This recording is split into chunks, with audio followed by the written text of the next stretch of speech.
محمد یا نبی سلام علیک یا رسول سلام علیک یا حبیب سلام علیک۔ بسم اللہ الرحمن الرحیم، الحمدللہ رب العالمین والصلاة والسلام علی خاتم النبیین۔ ناظرین محترم، السلام علیکم ورحمۃ اللہ وبرکاتہ۔ پروگرام سیرت النبی صلی اللہ علیہ وآلہ وسلم کے ساتھ آپ کا میزبان ڈاکٹر محمود غزنوی حاضر خدمت ہے۔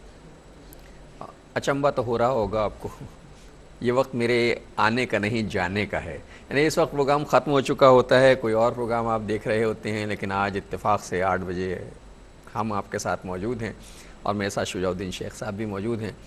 تو اب ہوا یہی کرے گا، مطلب طے یہ ہوا ہے کہ اب آپ سے ملاقات ہفتے کو 8 بجے ہوا کرے گی، اور وہ اس لیے ہوا کرے گی کہ بیشتر حضرات کو یہ شکایت بھی تھی کہ صاحب چونکہ ایک ویکینڈ ہوتا ہے، ہفتہ ہے، اور جس وقت آپ پروگرام کرتے ہیں اس وقت ہم سفر میں ہوتے ہیں، راستوں میں پھنسے ہوئے ہوتے ہیں، گھر پہنچ نہیں پاتے، تو پروگرام تو ہو جاتا ہے اور ریپیٹ میں شاید دیکھنا پڑتا ہے، اور ریپیٹ میں دیکھنے کا وہ مزہ نہیں ہوتا۔ اور تو آپ کے ان معاملات کو بھی ذہن میں رکھا، اور پھر یہ بھی رکھا کہ ویکینڈ ہے اور زیادہ لوگ جو ہیں وہ دستیاب ہوتے ہیں، تو ہم 8 بجے پھر آپ سے ملاقات کیا کریں گے، اور انشاءاللہ ہر ہفتے کو پھر سے، پہلے ہم صرف ہفتے کو آپ سے ملاقات کیا کرتے تھے، لیکن اب ہم نے اصولی طور پہ یہ طے کر لیا ہے کہ اب ہم دونوں دن آپ کے ساتھ رہیں گے، ہفتے کو بھی آپ کے ساتھ ہوں گے 8 بجے، اور انشاءاللہ اتوار کو بھی آپ کے ساتھ، زندگی بخیر رہی تو ہوا کہ شجاع صاحب ایسا ہی ہے معاملہ انشاءاللہ اور شجاع صاحب بھی ہوا کریں گے، کیونکہ بڑی مصروفیت ان کی ہوتی ہے، لیکن یہ مصروفیت ان کی بہت امپورٹنٹ ہے۔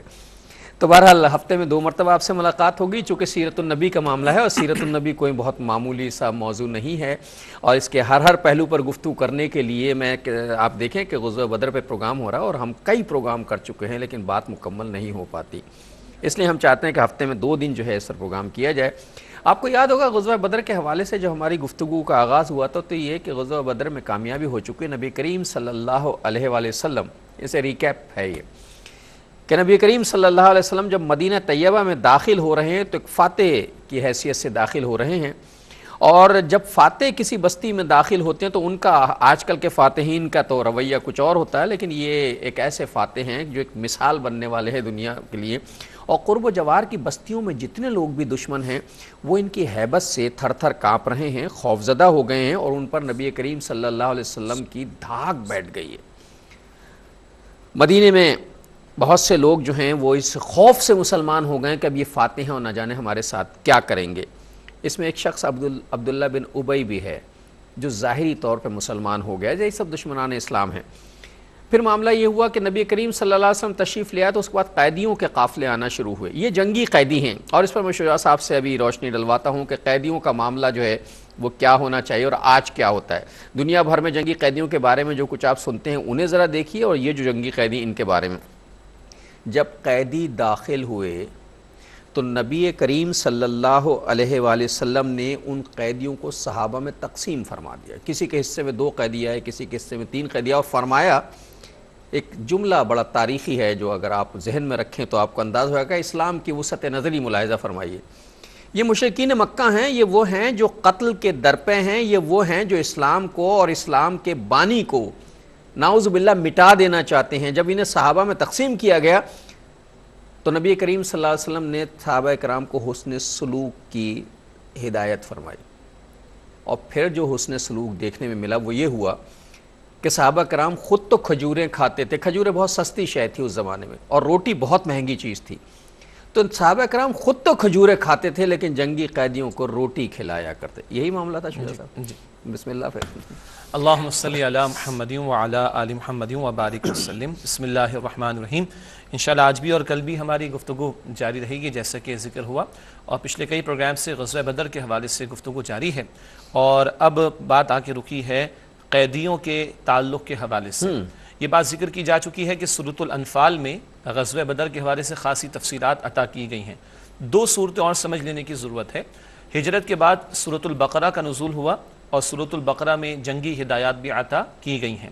سورۃ البقرہ ہی کے ساتھ سورہ محمد عطا کی گئی صلی اللہ علیہ وسلم، سورہ محمد 26 پارے میں صلی اللہ علیہ وسلم، اور اسی میں ذکر آیا کہ جب اچھی طرح کفار کی کمر توڑ دی جائے تو اس کے بعد تم ان کفار کو قیدی بنا سکتے ہو، چاہو تو احسان کر کے چھوڑ دو، چاہو تو فدیہ لے کے چھوڑ دو، یہ بات سورہ محمد میں آ چکی تھی صلی اللہ علیہ وسلم، جس کا ریفرنس سورۃ الانفال میں دیا گیا ہے، اس کا ایک پس منظر ہے، اور سورۃ الانفال وہ سورت ہے جس میں غزوہ بدر کے حوالے سے گفتگو آ رہی ہے۔ یہ معاملہ پہلے ہو چکا ہے، اس غزوے سے پہلے کا ایک واقعہ ہے کہ جس میں اللہ تعالیٰ یہ ہدایت دے چکے ہیں کہ فدیہ لے کے چھوڑ دو، فدیہ لے کے چھوڑا جا سکتا ہے، چھوڑا جا سکتا ہے، اور احسان کر کے بھی چھوڑا جا سکتا ہے، اور قیدی بھی بنایا جا سکتا ہے، اور قیدی کے بعد اگر احسان کر کے چھوڑ دیا بجا، فدیہ لے کے چھوڑ دیا بجا، تو پھر غلام بنایا جا سکتا ہے۔ یہ ایک اور آپشن ہے، یہ ایک اور گوشہ ہے جس پر گفتگو کی بہرحال ضرورت ہوا کرتی۔ نبی کریم صلی اللہ علیہ وسلم نے قیدیوں کے حوالے سے صحابہ کرام سے مشورہ بھی کیا۔ میں عرض کرتا ہوں بالکل۔ تو پہلی بات تم نہیں سمجھی کہ البقرہ میں ہدایات آئی ہیں جنگ کے حوالے سے، سورہ محمد صلی اللہ علیہ وسلم میں ہدایات آئی ہیں، اور پھر پورا تفسرہ غزوہ بدر کے حوالے سے سورۃ الانفال میں عطا کیا گیا۔ وہ رب کائنات نے اتنی ساری آیات ان مرحلوں کے لیے عطا فرمائی، یعنی اسلام میں جنگ الٹپ نہیں ہے، محض مال غنیمت اور کشور کشائی کے لیے نہیں ہے، محض ہوس پرستی کے لیے نہیں ہے، مال کمانے اور بنانے کے لیے نہیں ہے، بلکہ مقاصد کے ساتھ۔ اب ایک وہ قیدی ہوا کرتے ہیں جو عام جنگی قیدی ہوا کرتے ہیں، POWs پرزنرز آف وار، ایک ان کے ساتھ طرز عمل دنیا دیکھتی رہی، اور ایک وہ طرز عمل ہے جو یہاں بھی ہمیں دکھائی دیتا ہے۔ اب نبی اکرم صلی اللہ علیہ وسلم نے صحابہ کرام سے مشورہ کیا۔ مشورے دو نوعیت کے آئے، ایک ارحمو بی امتی، صدیق اکبر رضی اللہ عنہ، اللہ کے رسول نے فرمایا میری امت میں سب سے بڑھ کر میری امت والوں پر رحم کرنے والے صدیق اکبر رضی اللہ تعالی عنہ۔ ان کی رائے تھی کہ یا رسول اللہ علیہ السلام فدیہ لے کر چھوڑ دیا جائے، وہ نہیں چاہتے کہ ان کو مزید اذیت دی جائے۔ سیدنا عمر فاروق رضی اللہ واشد اللہ عمر، اللہ کے معاملے کے اندر اللہ سبحانہ و تعالیٰ کے احکامات کے بارے میں سب سے شدید ترین صحابہ کرام میں اللہ کے رسول فرماتے عمر فاروق رضی اللہ عنہ، وہ تو عرض کرنے لگے یا رسول اللہ صلی اللہ علیہ وسلم یہ فلاں جو ہے نا اس کو میرے حوالے کریں، یہ میرے رشتہ دار ہے، میں اس کی گردن اڑاتا ہوں۔ یہ فلاں کو حضرت علی کے حوالے کرے رضی اللہ عنہ، ان کا رشتہ دار ہے، وہ ان کا رشتہ دار ہے۔ وہ فلاں کو حمزہ کے حوالے کرے رضی اللہ تعالیٰ عنہ، وہ ان کا رشتہ دار ہے، تاکہ خوب اچھی طرح معلوم ہو جائے کہ ہمارے دلوں میں مشرکین کے لیے کوئی نرم گوشہ نہیں ہے، چاہے وہ ہمارے رشتہ دار چاہے ہمارے رشتہ دار کیوں نہ ہو، اور ہماری محبت اور ہماری دوستی اور ہماری نفرت بھی اگر ہوگی تو اللہ کی خاطر ہوگی۔ حدیث ہے بخاری میں، من احب للہ واعطى للہ ومنع للہ فقد استقبل الایمان، جس نے محبت کی تو اللہ کی خاطر، کسی سے نفرت کی تو اللہ کی خاطر، کسی کو کچھ دیا تو اللہ کی خاطر، کسی سے کچھ روکا تو اللہ کی خاطر، فقد استقبل الایمان، اس کے ایمان کی تکمیل ہو گئی۔ لیکن نبی اکرم صلی اللہ علیہ وسلم کی اپنی رحمت کا معاملہ، رحمت للعالمین صلی اللہ علیہ وسلم، اور صدیق اکبر رضی اللہ تعالیٰ عنہ کی بھی رائے یہ آئی، اور سورہ محمد یہاں میں اصل میں کوٹ کرنا چاہ رہا ہوں، سورہ محمد صلی اللہ علیہ وسلم آیت نمبر 4 میں ذکر تھا، گنجائش تھی، لیکن نبی پاک علیہ السلام نے اپنی شفقت اور اپنی رحمت کے پیش نظر اس گنجائش سے فائدہ اٹھا لیا۔ فرق اتنا تھا کہ وہاں ذکر ہے کہ خوب خون ریزی ہو جائے، الفاظ ہیں قرآن کے، اور اچھی طرح کی کمر توڑ دی جائے، پھر قیدی بنایا جائے۔ نبی پاک علیہ السلام نے محسوس فرمایا کہ فتح تو اللہ نے عطا فرما دی، تو اب قیدی کر لیا جائے، اور یہاں خونریزی بھی ہو چکی ہے، تو آپ کی شفقت، آپ کی محبت بھی سورہ انفال میں پھر آیت آتی ہے، کچھ اللہ کی طرف سے توجہ بھی دلا دی گئی، اور بتایا کہ اگر ایک بات پہلے نہ آ چکی ہوتی، وہ یہ سورہ محمد صلی اللہ علیہ وسلم آیت نمبر 4، یعنی اللہ تعالیٰ نے اس کو پسند نہیں فرمایا، اللہ تعالیٰ نے توجہ دلا دی ہے کہ مقصود یہ ہے کہ اچھی طرح باطل کی کمر ٹوٹ جائے۔ دیکھیں ایک ہے جنگ، وار، اور ایک ہے مارکا، battle. War over the period چلتی رہتی ہے، بیٹل کبھی بدر کی ہوگی، مارکا کبھی احد کا ہوگا، مارکا کبھی احزاب کا ہوگا، مارکا 1 2 3 4 5 یہ ڈیفرنٹ بیٹلز ہیں، مارکے ہیں، اور وار چلتی رہے گی۔ تو وار ختم ہو جائے یہ پیش نظر تھا۔ رسالت مآب علیہ السلام کی شفقت، آپ کی رحمت، آپ نے اس سے استفادہ فرمایا اور بیٹل پر ہی اس کو منطبق فرمایا، اور آپ علیہ السلام نے قیدیوں سے فدیہ لینے کا فیصلہ فرمایا۔ اللہ کے رسول نے فیصلہ فرمایا، اللہ رب العالمین نے ایک انداز سے گنجائش عطا فرمائی، آپ نے اس سے استفادہ فرما لیا۔ یہ تو ہوا آیات کے نزول کا معاملہ، اور اسی میں سیدنا عمر فاروق رضی اللہ تعالیٰ عنہ کی وہ بات کہ جو ہم کہتے ہیں نا کہ کئی آیات قرآن حکیم میں موافقات عمر جنہیں کہا جاتا ہے کہ سیدنا عمر فاروق رضی اللہ تعالیٰ عنہ کی جیسے رائے ہوا کرتی تھی، اللہ رب العالمین وہی بھی عطا فرما دیا کرتے تھے۔ تو یہ مقام بھی سورہ انفال کا ان آیات میں سے ہے کہ ایک رائے سیدنا عمر فاروق پیش فرماتے تھے رضی اللہ عنہ، اور رب کائنات کی طرف سے وحی کا نزول ہو جایا کرتا تھا۔ اب اس کے بعد ہے معاملہ جو آپ نے توجہ دلائی کہ قیدیوں کے ساتھ کیا کیا ہوا ہے۔ یہاں پر ایسا بھی ہوا کہ بعض سے فدیہ لیا گیا، یہاں پر ایسا بھی ہوا 3 کے بارے میں احسان کر کے چھوڑ دیا گیا.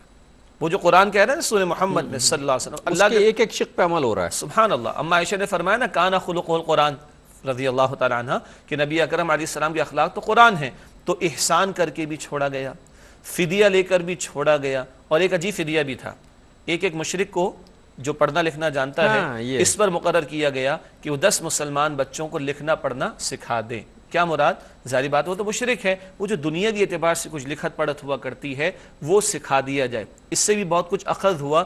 علم اور تعلیم کی اہمیت کے اعتبار سے ایک الگ پورا چیپٹر ہے, لیکن فدیے کی ایک شکل یہ بھی رہی. معلوم ہوا کہ یہ معاملہ بھی اگر آ جائے, حالانکہ جنگ میں آ گئے تھے, مسلمانوں کو قتل کرنے کا آ گئے تھے, کسی رحمت کے مستحق تو نہیں ہے, لیکن بڑے مقاصد کے لیے استعمال کیا جا رہا ہے, تو فدیہ وہ رکھا گیا کہ جس سے ایک بڑا مقصد آگے حل ہو کہ کچھ لوگ لکھنا پڑھنا جان لیں. اسی طریقے پر کچھ ہدایات یہ بھی آتی ہیں آپ صلی اللہ تعالیٰ علیہ وسلم کی, احسان کر کے چھوڑ دیا, فدیہ لے کر چھوڑ دیا, یہ فدیہ کی یہ شکل بھی آ گئی.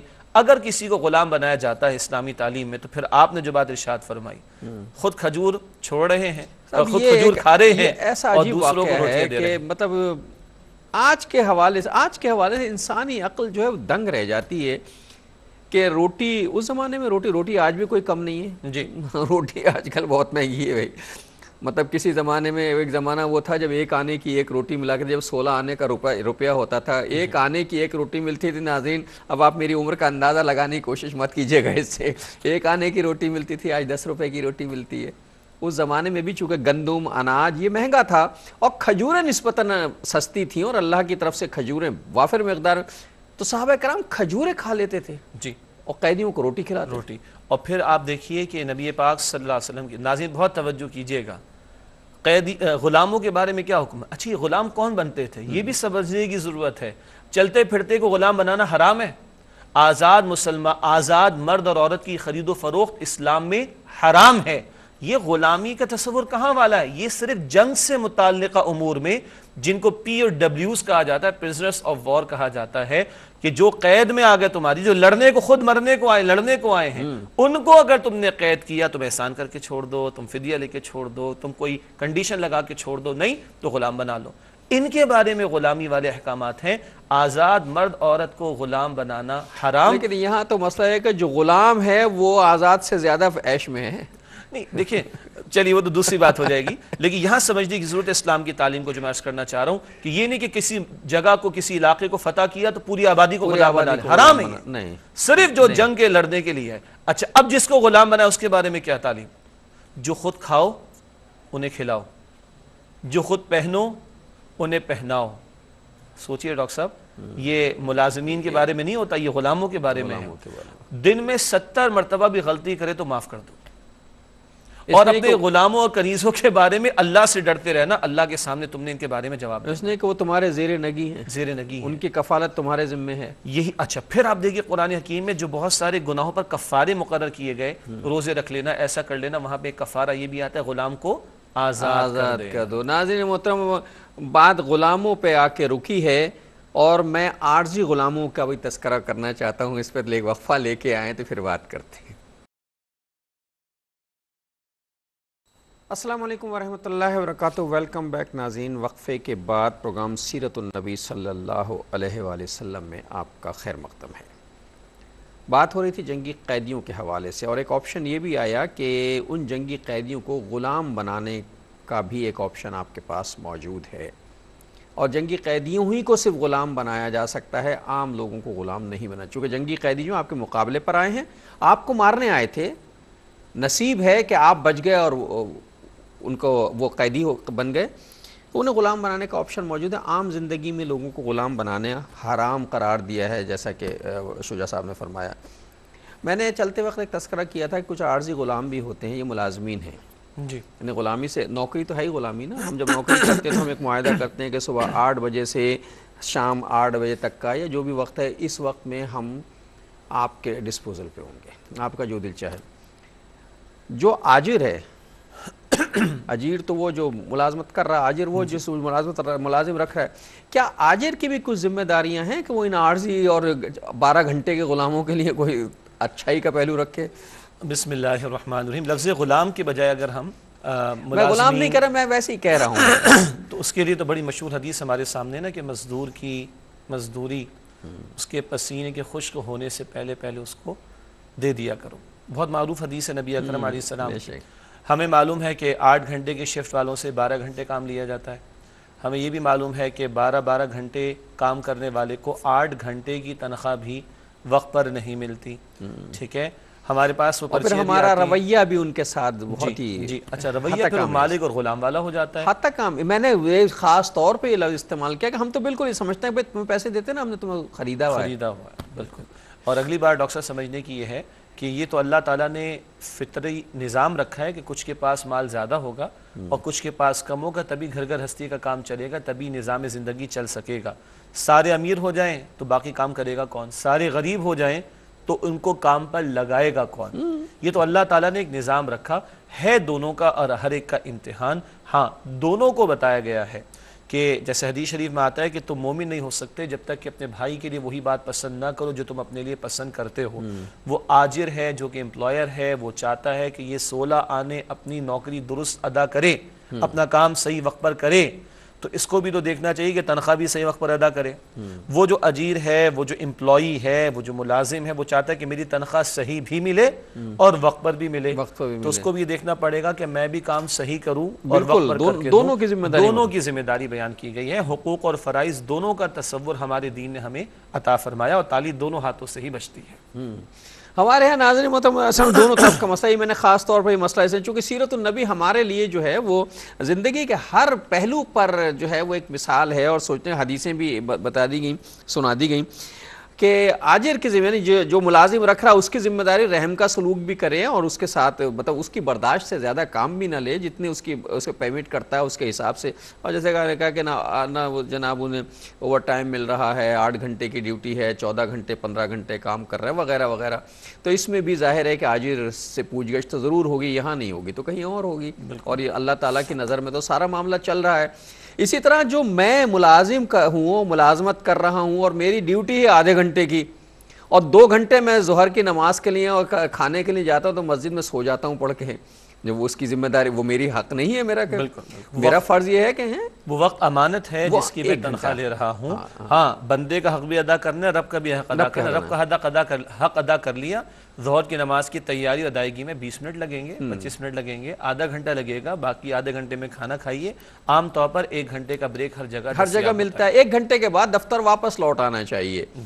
ایمانداری سے کام کرنا چاہیے. جتنا وقت آپ کا متعین ہوا ہے اس وقت کے مطابق آپ کے آجر یا آپ کے کمپنی کا مالک یا جو اس کا حق ہے کہ اسے اتنا وقت دیا جائے, اس کا کام پراپر طریقے سے کیا جائے. اور مالک کی ذمہ داری یہ ہے کہ اگر وہ آدمی پراپر طریقے سے کام کر رہا ہے تو اس کے ساتھ شفقت کا, رحم کا سلوک کیا جائے, بلکہ اچھائی اور حسن سلوک کیا جائے. تو ظاہر ہے یہ دونوں چیز. اب ہمارے ہاں سب سے زیادہ جنگ جس بات پر ہوتی ہے, آجر اجیر سے نالا رہتا ہے اور اجیر آجر سے. کبھی بھی ایسا نہیں ہوا کہ مالک اور ملازمین خوش رہے ہوں آپس میں. اصل میں ہر ایک کو اپنے حق کی فکر ہے, فرض کی فکر نہیں ہے. اسلام کہتا ہے نا, حدیث میں آتا ہے نا کہ دینے والا ہاتھ لینے والے ہاتھ سے بہتر ہوتا ہے. تو ہم مانگنے والے بننے کی بجائے دینے والے بنے, اپنے حق کے مقابلے میں اپنے فرض کی ادائیگی کی فکر کریں, اور فرائض کی ادائیگی کے ساتھ ہی حقوق کی ادائیگی آٹومیٹکلی اٹیچڈ ہے.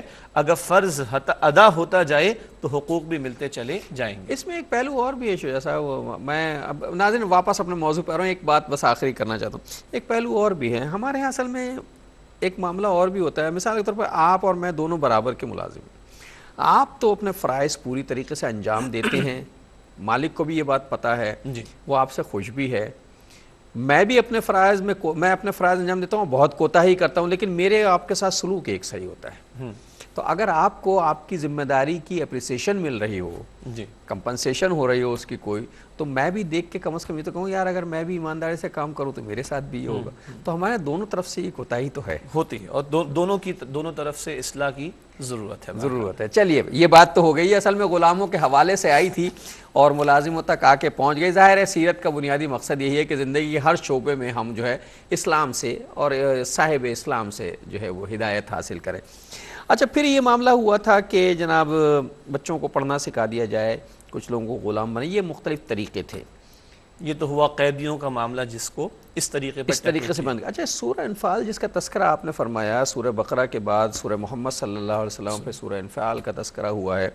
سورہ انفعال میں 7 بنیادی معاملات پر غزوہ بدر کے بہت تفصیلی تبصرہ ہوا ہے، تو میں چاہوں گا کہ وہ شق وائز جو ہے اس پہ گفتگو کرنا. پہلے تو مسلمانوں ہی کو تنبیہ ہوئی ہے جی، اور وہ ابھی آپ بیان بھی کر چکے، لیکن میں چاہتا ہوں کہ ذرا ایک ایک شق پر اس کی بات ہو جائے. 7 باتیں آپ بیان کرتے جائیے گا، میں کچھ گزارش جی میں وہی کر رہا ہوں. پہلی یہ ہے کہ مسلمانوں کو میں کوئی کوتاہی تھی بظاہر لگتی تھی، لیکن کوتاہی تو نہیں تھی، لیکن بہرحال تھی.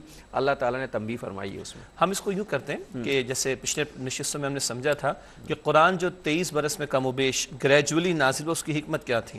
جیسے جیسے کوئی مرحلہ آیا، اس کے کوئی سوال اٹھا، کوئی ایشو کریٹ ہوا، رہنمائی عطا کر دی گئی.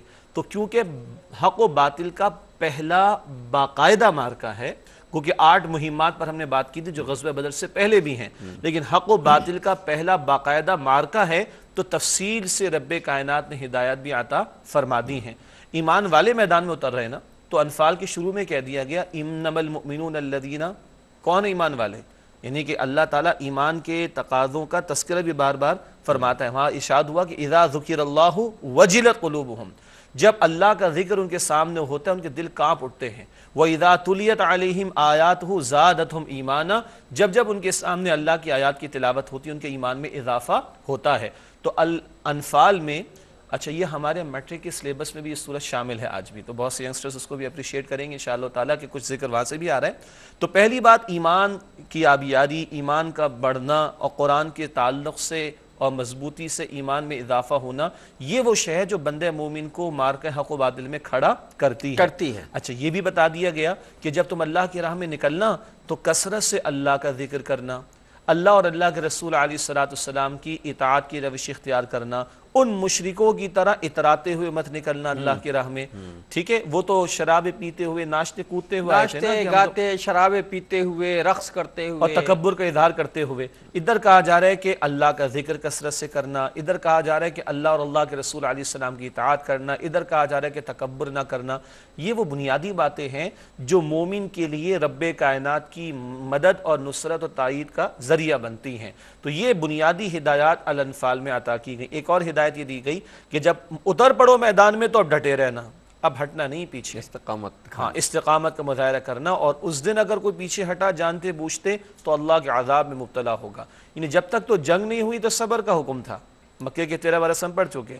اب جنگ کا حکم بھی آ گیا، اب اترے ہیں میدان میں تو کہا جا رہا ہے اب ڈٹے رہنا، پیچھے نہ ہٹنا. یہ ہدایات جو ہیں جستہ جستہ رفتہ رفتہ 72 کے قریب آیات ہیں سورہ انفال میں سمتھنگ پلس، تو یہ 70 سے زائد آیات کہہ لیجئے، ان میں رفتہ رفتہ جستہ جستہ یہ ہدایات عطا کی گئیں. یہ تو پہلی بات ہے جس کی طرف آپ نے اشارہ کہ مسلمانوں کو رہنمائی. دوسری اہم بات جو میں نے عکس کی ہے کہ ایسے وہ یہ کہ اس میں یہ تذکرہ بھی ہوا ہے کہ یہ غیبی مدد ہے، جی تم اسے اپنی فتح نہ سمجھو. جی اچھا، اس غیبی مدد کا ذکر بھی دلجوئی اور ترغیب اور تشویق اور موٹیویشن کے لیے ہے. ہم نے غالباً پچھلی نشست میں بات کی تھی. اللہ تعالیٰ فرماتے ہیں کہ فَلَمْ تَقْتُلُوهُمْ وَلَٰكِنَّ اللَّهَ قَتَلَهُمْ، مسلمانوں تم نے انہیں قتل نہیں کیا بلکہ اللہ نے قتل کیا. وَمَا رَمَيْتَ إِذْ رَمَيْتَ وَلَٰكِنَّ اللَّهَ رَمَىٰ، اے نبی علیہ السلام جو مٹی آپ نے پھینکی وہ آپ نے نہیں پھینکی، وہ رب کائنات نے پھینکی. تو اللہ تعالیٰ ایک تو یہ بھی یقیناً بتا رہے ہیں کہ جو کچھ ہوا یہ اللہ کے حکم سے ہوا، اللہ کی تائید سے ہوا، تاکہ اور عاجزی اہل ایمان میں پیدا ہو. اور دوسری بات اللہ بشارت دے رہا ہے، ترغیب دلا رہا ہے، موٹیویٹ کر رہا ہے ایمان والوں کو، جب اللہ کی رضا کی خاطر تو میدان میں اترو گے تو اللہ کی مدد شامل حال ہوگی. فضائے بدر پیدا کر فرشتے تیری نصرت کو اتر سکتے ہیں گردوں سے قطار اندر قطار اب بھی. یہ دوسری بات ہو گئی. تیسری بات یہ ہے کہ اس میں جو ہم تذکرہ کریں جنگ کے مقاصد کا بیان ہوا. اس کا ایک مطلب جو میں عرض کر سکا ہوں وہ یہ ہے کہ جنگ کے مقاصد کا بیان ہونا تفصیل پہلا غزوہ ہے نا باقاعدہ. جنگ کے مقاصد کا بیان ہونا اس بات کا اشارہ کر رہا ہے کہ اس کے بعد پھر مزید مارکے ہوں گے. جی، اور اس نے اس کے قاعدے قانون اور سلیقے سکھا دیے جائیں. اسی لیے اتنی طویل صورت عطا ہوئی پہلے ہی معرکے کے بعد. تو اس کا حاصل یہی ہے کہ آئندہ بھی مارکے ہوں گے، اور صرف دور نبوی تک نہیں، صلی اللہ علیہ وسلم وقت فرصت ہے، کہاں کام ابھی باقی ہے، نور توحید کا اتمام ابھی باقی ہے، ابھی بھی جاری ہے تا قیامت جاری رہے گا. تو ہدایات آ گئیں. اب اچھا آپ غالباً وقفے پہ تو نہیں جانا چاہتے؟ میں وقفے پہ چلا جاؤں اس لیے کہ پھر آپ گفتگو شروع کریں گے تو میں وقفہ نہیں لے سکوں گا. وقفہ لینا آپ کو پتہ ہے کتنا ضروری ہوتا ہے. ناظرین چھوٹا سا وقفہ. السلام علیکم ورحمۃ اللہ وبرکاتہ. ویلکم بیک ناظرین. وقفے کے بعد پروگرام سیرت النبی صلی اللہ علیہ وآلہ وسلم میں آپ کا خیر مقدم. سورہ انفال کے حوالے سے کچھ شقوں پر بات ہو رہی ہے جو آیات نازل ہوئی ہیں، اور بات یہ ہو رہی تھی کہ جنگ کے مقاصد بیان کیے گئے ہیں، جس کا مقصد یہ ہے کہ یہ پہلا غزوہ ہے جو اللہ کے لیے لڑا گیا ہے، اللہ کے دین کے غلبے کے لیے لڑا گیا ہے. اس کے بعد ایسے بہت سے واقعات ہونے ہیں، اور چونکہ دین تو قیامت تک جاری رہنا ہے، دشمنان اسلام بھی قیامت تک پیدا ہوتے رہیں گے، دین کو مٹانے کی معاذ اللہ کوششیں بھی جاری و ساری رہیں گی، اور ایمان والوں کا امتحان بھی ہوتا رہے گا، اور ایمان والوں کے ایمان کے تقاضوں پر عمل کا اظہار بھی قیامت تک جاری رہے گا انشاءاللہ تعالی. تو جنگ کے مقاصد جو ہیں وہ بیان کیے گئے فارور. جی، سورہ انفال ہی کی آیت نمبر 39 میں بڑا خوبصورت اور کیٹیگوریکل اسٹیٹمنٹ ہے اللہ سبحانہ وتعالیٰ کا، وَقَاتِلُوهُمْ حَتَّى لَا تَكُونَ فِتْنَةٌ وَيَكُونَ الدِّينُ كُلُّهُ لِلَّهِ. اور ان مشرکین کے خلاف، کفار کے خلاف جنگ کرو یہاں تک کہ فتنہ باقی نہ رہے. فتنہ عذاب کو بھی کہتے ہیں، فتنہ امتحان اور آزمائش کو بھی کہتے ہیں. یہاں مراد کیا ہے؟ وہ حالات کہ جن میں بندہ مومن کے لیے اللہ کی کامل بندگی ممکن نہ ہو. انفرادی سطح پر کچھ عمل ہو گیا، اجتماعی نظام تو باطل کا ہے، اس باطل کے نظام کے خاتمے کے لیے قتال کا حکم دیا گیا، اور فرمایا وَيَكُونَ الدِّينُ كُلُّهُ لِلَّهِ. اور کل کا کل دین، سسٹم آف لائف، نظام زندگی، وہ اللہ سبحانہ وتعالیٰ کے لیے ہو جائے. یہ ایک مقصد ہے. ایک اور مقصد بیان کیا گیا کہ لِيَهْلِكَ مَنْ هَلَكَ عَنْ بَيِّنَةٍ وَيَحْيَ حَيَّ مَنْ عَنْ بَيِّنَةٍ. کہ جو ہلاک ہو وہ دلیل پر ہلاک ہو کہ وہ کفر کا ساتھ دے کر ہلاک ہوا یا حق کا ساتھ دے کر شہید ہوا، اور جو زندہ رہے وہ دلیل پر زندہ رہے کہ وہ کفر کی حمایت پر زندہ ہے یا حق کی حمایت کے لیے غازی بن کر لوٹا ہے اور جی رہا ہے. یہ بہت اہم نقطہ ہے، بہت قیمتی بات. اور اللہ تعالیٰ ایک اور بات فرماتے ہیں تاکہ اللہ حق، اسی انفال میں حق کا حق ہونا ظاہر فرما دے اور باطل کا باطل ہونا ظاہر فرما دے.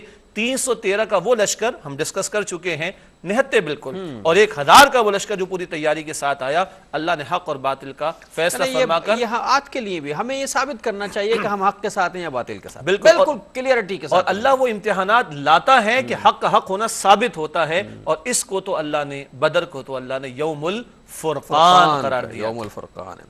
حق اور باطل کے درمیان بالکل واضح فرق رکھنا چاہیے آج کے دور میں، مجھے بھی اور آپ کو بھی.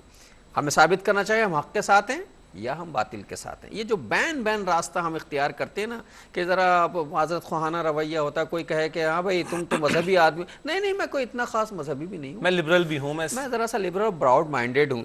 نو براؤڈ مائنڈیڈ، نو لبرل. میں ماڈریٹ ہوں. ماڈریٹ کیا ہوتا ہے؟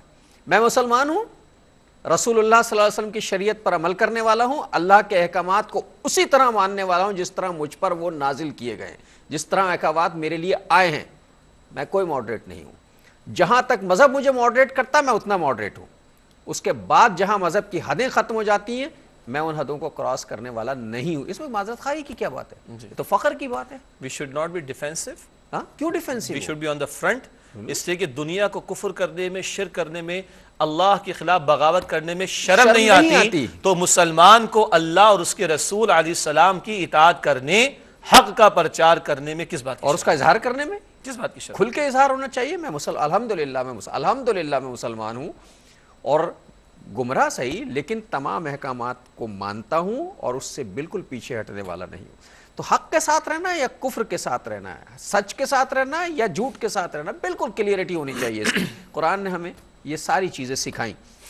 جنگی قیدیوں مشرکین کو جو نصیحت فرمائی ہے اسی میں وہ آپ تذکرہ کر چکے ہیں. جی، جنگی قیدیوں کے بارے میں بات تو آ گئی، بلکہ ایک قیمتی بات، نصیحت جو آپ نے بڑا پیارا لفظ استعمال کیا، اے نبی علیہ السلام ان سے فرما دیجئے اگر اللہ تم میں کوئی خیر پائے گا نا تو اس سے بہتر عطا فرما دے گا. آج اگر تم فدیہ دے کر چھوڑ جاؤ تمہارا مال تو چلا گیا نا، لیکن کل تمہیں اگر اسلام کی توفیق مل گئی تو وہ ایمان کی دولت اتنی بڑی دولت ہے جس کے مقابلے میں تھوڑا سا فدیہ تمہارا کوئی حیثیت نہیں رکھتا. تو یہ بھی ان کو ترغیب دلائی گئی کہ خیر پر آ جاؤ، اس سے بڑی دولت تمہیں اللہ تعالیٰ عطا فرمائے. اور ایسا ہوا بھی ہے. ایسا ہوا. بعد میں ہوا وہ ہم تذکرہ، چونکہ ناظرین آج میں چاہتا ہوں کہ جنگ غزوہ بدر جو ہے یہ مکمل ہو جائے، اس کا میں انشاءاللہ زندگی بخیر و یاد رہا تو بتاؤں گا کہ جو اللہ تعالیٰ نے اس آیت میں فرمایا اس کے بہت سے نتائج سامنے آئے ہیں جو ہم بعد میں اس کا تذکرہ کریں گے، ایسا ہوا بھی۔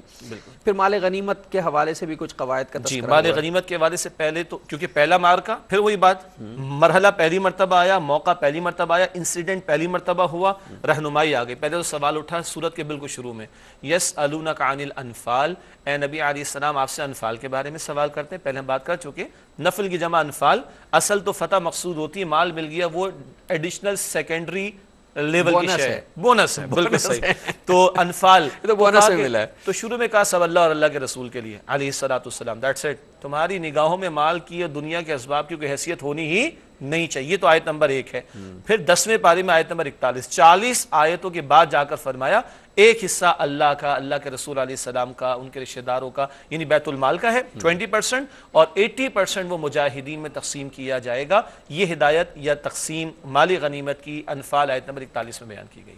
اچھا اسی طرح یہ 5واں نقطہ تھا اسے، پھر چھٹے نقطے میں اسی کی چونکہ 7 نقطے اس میں بیان ہوئے جو بہت امپورٹنٹ ہے، چھٹا نقطہ جو بیان ہوا ہے وہ جنگ کے آداب سکھائے گئے۔ جی، جنگ کے آداب میں یہ بھی بتایا گیا دیکھو کہ تم نکلو اللہ کی رضا کی خاطر، اور تمہاری جنگ بھی محض اللہ کی رضا کی خاطر ہونی چاہیے، تمہاری محبت بھی اللہ کے لیے ہو کسی سے، تمہاری دشمنی بھی اللہ کے لیے ہو۔ جب نکلو تو ڈسپلن کے ساتھ نکلنا، اور اللہ اور اللہ کے رسول علیہ السلام کی اطاعت والے ڈسپلن پر جمے رہنا۔ جب نکلو تو اللہ کا ذکر کرتے ہوئے نکلنا، وہ تو کفار اور مشرکین شراب پیتے ہوئے نکلے۔ جب نکلو تو پھر ڈٹے رہنا، پیچھے پلٹنے کی کوشش نہ کرنا۔ یہ ہیں وہ کچھ آداب جو اس مقام پر بیان کیے گئے۔ بقیہ آداب اب وہ کئی قیدیوں کے بارے میں جو ہدایات عطا کی گئیں اس کے تعلق سے بھی عطا کر دیے گئے۔ پھر رسول اللہ صلی اللہ علیہ وسلم نے بھی کچھ چیزیں بتائیں، مطلب کہ درختوں کو نہ کاٹنا۔ جی، وہ عمومی ہدایت نبی علیہ السلام کی، اگر آپ اجازت دیں تو ایک سانس میں یوں بیان کرنا چاہوں گا، وقت ہمارے پاس کم ہے۔ چونکہ لوگ کہتے ہیں نا کہ وہ صاحب جنگ تو جنگ ہوتی ہے، جنگ میں محبت میں اور سیاست میں سب جائز ہے۔ اسوہ حسنہ نے بتائیے جس جنگ کس طرح ہوگی، کیسی ہوگی، بوڑھوں کو قتل نہ کرنا، عورتوں کو قتل نہ کرنا، بچوں کو قتل نہ کرنا، جانوروں کو قتل نہ کرنا، فصلوں کو نہ کاٹنا، درختوں کو نہ کاٹنا، عبادت گاہ پر حملہ نہ کرنا، جو گھر میں پناہ لے لے چھوڑ دینا، جو گھر کا دروازہ بند کر لے چھوڑ دینا، جو اپنا ہتھیار رکھ دے چھوڑ دینا، جو پناہ مانگ لے اس کو چھوڑ دینا۔ تو بچا کون؟ اور جو اس وقت کے سب سے بڑے دشمن ابو سفیان کے گھر میں گھس جائے، ہاں جی، تو یہ اتنی طویل ہدایات عطا کی گئی۔ بچا کون؟ جو خود لڑنے اور مرنے کو آ گیا تو چلانی پڑے گی تلوار۔ یہ ہیں اسلام کے آداب جنگ، ہدایات ہیں رسول اللہ صلی اللہ علیہ وسلم کی ان لوگوں کے لیے آنکھیں کھولنے کے لیے کافی ہیں جو کہتے ہیں کہ اسلام تلوار سے پھیلا ہے، جو یہ کہتے ہیں کہ اسلام، مجھے کہہ لیں دیجئے میں ایک جملہ کہنا چاہتا ہوں، جو کہتے ہیں کہ اسلام دہشت گرد ہے، جو یہ کہتے ہیں کہ اسلام وحشت، معاذ اللہ استغفر اللہ، وحشت نہیں ہے، یہ تو اسلام کے جنگی آداب ہیں۔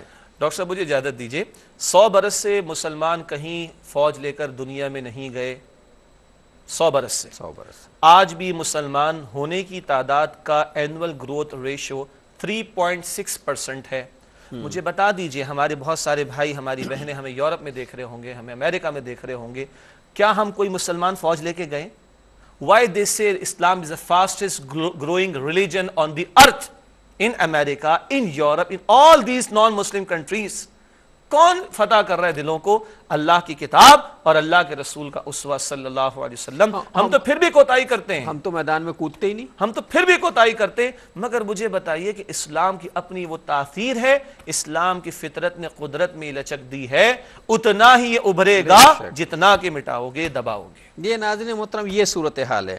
اور آخری شق جو سورہ انفال میں نے آخری شق اس لیے کہہ رہا ہوں کہ 7 بنیادی پوائنٹ جو ہیں وہ مجھے وہاں سے ملے ہیں، اور ان کا تذکرہ ہے کہ اسلامی حکومت کے لیے قوانین بھی، اگر اسلامی حکومت قائم ہو جائے تو پھر اس کے کچھ قوانین بھی ہوں۔ جی، اسلامی حکومت اگر قائم ہو جائے تو اس کو بتایا کہ جب تم جد و جہد کے مرحلے میں ہو تو اللہ کے ذکر کو نہ بھولنا، جد و جہد کے مرحلے میں ہو تو اللہ اور اللہ کے رسول علیہ السلام کی اطاعت کو نہ بھولنا، جب اقتدار تمہیں مل جائے تو اللہ اور اللہ کے رسول علیہ السلام کے احکامات کا نفاذ کرنا۔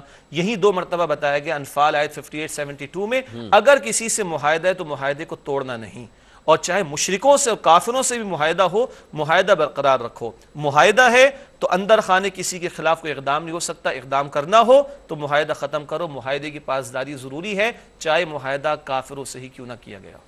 جی یہ ہے عہد کی پاسداری، یہ ہے اسلام کا اخلاقی نظام کہ اگر دشمن سے معاہدہ کر لیا ہے تو اس معاہدے پر قائم رہا جائے گا۔ گو کہ آپ اسلامی حکومت ہیں، آپ کے پاس طاقت ہے، آپ کے پاس اختیار ہے، آپ چڑھ نہیں دوڑیں گے، یا تو معاہدہ ختم کیجئے علی الاعلان اور اس کے بعد ان سے معاملہ کیا۔ ظاہر ہے معاہدہ علی الاعلان بھی آپ اپنی مرضی سے تو ختم نہیں کر سکتے، کچھ درمیانے مسائل ہوں گے تو ختم ہوگا نا، کچھ جسٹیفیکیشن ہوگی اس کی۔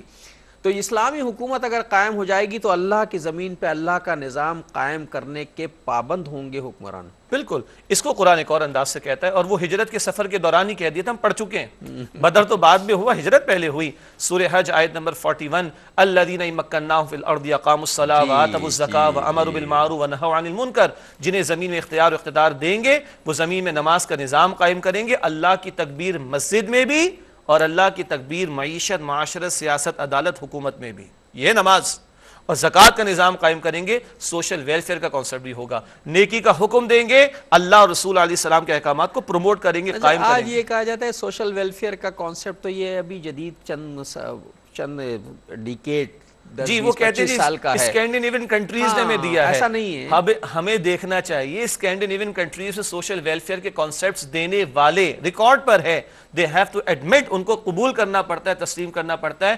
we are following the Umar's law، ہم عمر فاروق رضی اللہ تعالیٰ عنہ کے لاء کو فالو کر رہے ہیں ساری دنیا میں۔ پہلا سوشل ویلفیئر کا جو بڑے پیمانے پر کانسیپٹ حضرت عمر رضی اللہ تعالیٰ عنہ کی طرف سے ہے۔ ایک بات عرض کروں تو ہمارے ناظرین شاید بولیں اچھا ایسا بھی تھا، 5 نابینا لوگوں پر خلافت کی طرف سے ایک سپروائزر مقرر ہوتا تھا جو خلافت کے بہاف پر ان کی رکھوالی کرتا تھا، کفالت کرتا تھا۔ اس پر بات کریں گے ناظرین۔ اب آپ کو میں چاہتا ہوں کہ ہم نے پروگراموں کی تعداد بھی بڑھائی 2 کر دی ہیں ہفتے میں، اور اسی لیے کیے ہیں کہ ہم چاہتے ہیں کھل کے بعد میں یہ بھی بتاؤں گا آپ کو انشاءاللہ کہ شجاع صاحب کے حوالے سے کتاب سوشل ویلفیئر بھی اسلام کا ہی کانسیپٹ ہے، بندوں کی خدمت کرنا، لوگوں کے فلاح و بہبود کرنا، چونکہ اسلامی فلاحی معاشرہ قائم کرنا ہے تو فلاح و بہبود کا انتظام بھی تو انسانوں ہی کو کرنا ہوگا۔ بہرحال انشاءاللہ زندگی بخیر رہی تو کل رات اتوار کی رات 8 بجے کیو ٹی وی پر آپ سے ملاقات ہوگی، پروگرام سیرت النبی صلی اللہ علیہ وسلم میں۔ بہت شکریہ شجاع صاحب آپ کا۔ شجاع الدین شیخ اور اپنے میزبان ڈاکٹر محمود غزنوی کو کل تک کے لیے اجازت دیجیے، اللہ نگہبان۔ یا محمد یا نبی